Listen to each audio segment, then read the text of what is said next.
upalili smo još jedan access point i sada ćemo se spojiti na onu u prošloj epizodi definisanu management adresu. Samo da vam pokažem da, znači, management je moguć i kroz CLI, možete enablujete telnet pristup, možete enablujete SSH, pozabavit ćemo se ovim detaljnije u budućnosti, ali ono što je bitno je da definišemo kako se pristupa AP-u. Znači, možemo da ga gađamo direktno po IP adresi, a ako se nalazimo na Wi-Fi mreži koju on emituje, onda možemo da mu priđemo tako što ga gađamo na instant.arubanetworks.com ili setmeup.arubanetworks.com. U prošloj epizodi smo zaboravili da promenimo administrativne kredencijale, tako da su nam oni ostali defaultni, admin, i to ćemo sada da uradimo, a u međuvremenu možemo da konstatujemo da, samo jedan čas, 251, da se ova drugi AP podigao i sad ih imamo dva u klasteru. Znači, ovde u spisku access pointa imamo dva AP-a, oba dva su modeli 305, što možete vidjeti ovde, i ono što je relativno nezgodno je da ih ostavimo da oni po defaultu imaju MAC adrese kao oznake, tako da ćemo im dati nekakva imena. Ja sam u ovom treningu zamislio da tretiramo neki tipičan hotel, tako da ću sada ove AP-ove da klasifikujem, jednom ću dati da se nalazi u nekakvom u konferencijskom centru nekakvog fiktivnog hotela i nazvaću ga recimo AP Conf. Preporuka je kad dajete imena AP-ovima da izbegavate razmake, posebno iz razloga ako kroz CLI pristupate i prozivate pojedinačne AP-ove, morat ćete stavljati imena pod navodnike. Znači, ako se oni zovu bez razmaka, to predstavlja manji problem. Dok ćemo drugom AP-u da damo, recimo, ime da je on, recimo, AP u lobiju. Znači, imamo nekoliko nivoa u našem imaginarnom hotelu, znači na prvom nivou je lobby, na drugom nivou je konferencijski centar, a zatim ćemo dodati i nekakve fiktivne sobe. Ovde smo već videli jednu stvar, a to je da AP koji pored sebe ima zvezdicu je takozvani master AP, znači on je trenutni vođa ovog klastera. Ograničenje Aruba Instant modela implementacije je do 128 AP-ova, ovo nije hard-coded, znači ne postoji nekakav limit, ima nekakvih implementacija i preko, ali to je onaj nekakav broj za koji proizvođač garantuje stabilan rad. Znači ovaj spisak može biti mnogo veći i nije loša ideja da već prilikom implementacije, kad zaprimite robu, popišete MAC adrese, odredite im pozicije na nekakvoj mapi, bit će vam kasnije u životu mnogo lakše.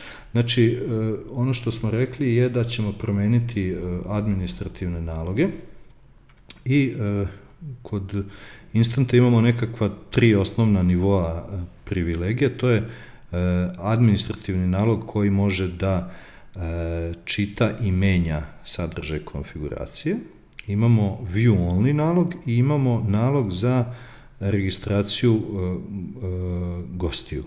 Znači, razlika između njih je da admin, tako ima pun pristup, view only može da vidi šta se dešava, ali ne može da menja, dok guest može da kreira nove akaunte na internom Radius serveru. Znači, ja ću dati nekakve osnovne pasvorde za sva 3 akaunta i onda ću vam pokazati u čemu je razlika. Znači, neka se ovaj view only zove view i neka se guest, znači nalog koji može da kreira guest naloge, neka se zove guest.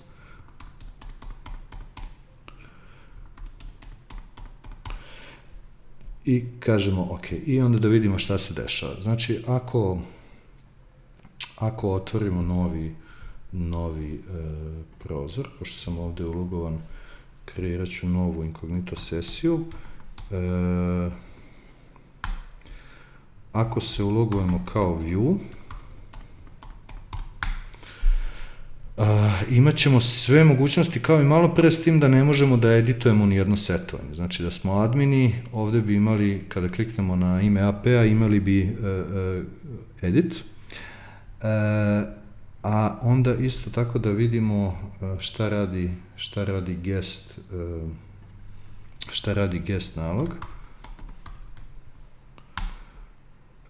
Kada se ulogujemo kao guest, imamo mogućnost da kreiramo nove akaunte. Znači, recimo, možemo napravimo akaunt gost1, da mu damo šifru.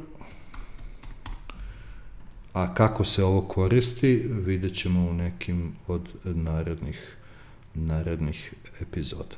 Znači, ako se vratimo na ovaj naš osnovni interfejs, hajde da sada kreiramo jednu prvu produkcionu mrežu. Znači, pravilo kada Aruba Instanta je da će ovaj set me up biti emitovan dokle god nemamo barem jednu produkcionu mrežu ili nakon isteka 1 sata. Znači, mi ćemo kreirati jednu bežičnu mrežu koja će se recimo zvati hotel corporate, znači to su zaposleni, i ona će biti tipa employee. Dozvolit ćemo da mreža dodeljuje IP adresu, a ne interni DHCP server. Učlanit ćemo ovu mrežu u statički VLAN koji se zove VLAN 3 i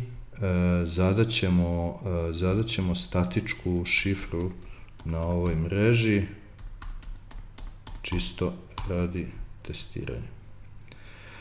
Na 4. tabu nas pita da li želimo neka mrežna ograničenja, sve ćemo analizirati kasnije, za sada samo finish, i nakon ovoga naša nova mreža će postati živa, bit će emitovana na svim AP-ovima, jer nismo još uvek zonirali našu instalaciju, i time bi završio